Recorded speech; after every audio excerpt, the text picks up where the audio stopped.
All right, so now that we've had a decent overview on balancing, let's move on to a section I want to call the zone of focus. Since we know that balance equals attention, let's start thinking about the fader on our mixing console, or DAW, in terms of our listener's attention instead of dB values. So when you look at a fader, don't think like -6, 0, +6, -12, whatever. Think attention, how much attention we're focusing on. If we start thinking musically and not technically, we can make better balancing decisions. So let's take a look at a concept here that I want to call the zone of focus. When balancing, there's always a range on every fader where the source is inaudible. And then that source just adds to the floor noise, all right? So you can't really hear the sound. You bring up the faders and, it's just noise. It's just muddling everything up.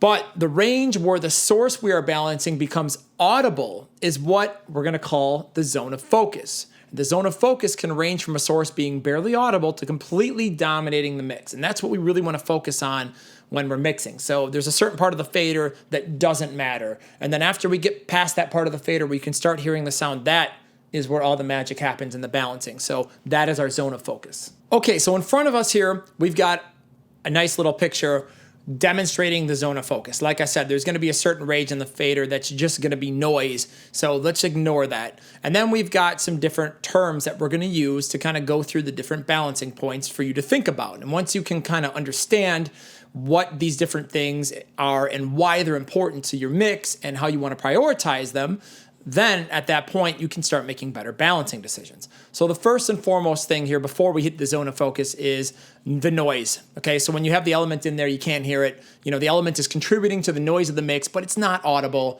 In fact, it's masking or muddying up the mix just by being there.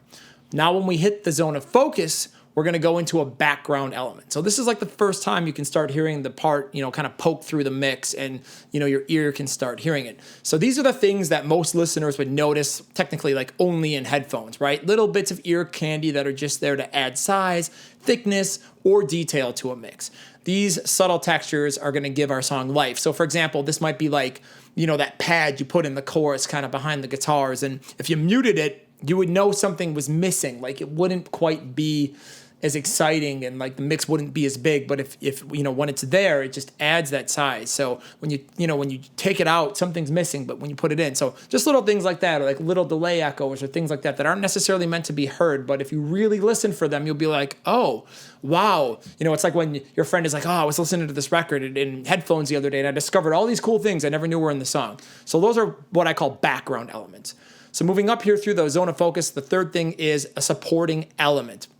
These are the elements that support the main focal points of balance. For example, like a low vocal harmony to add size to a chorus vocal.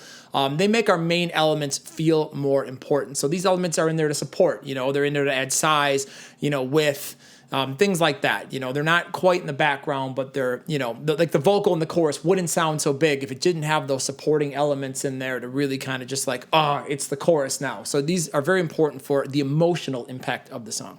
So moving on here up through the zone of focus, the fourth thing is elements that are slightly attention grabbing. Okay, so they're not supporting elements, but things worthy of being noticed and heard, but not the most important thing. So for example, maybe a secondary melody or an ad-lib vocal. Think about it like in a pop song.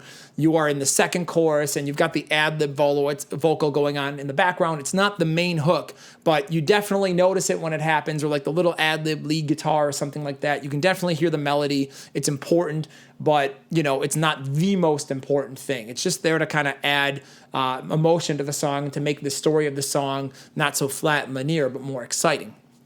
And then we'll move on to the fifth thing here upward in the zone of focus here, is that when an element is loud and upfront.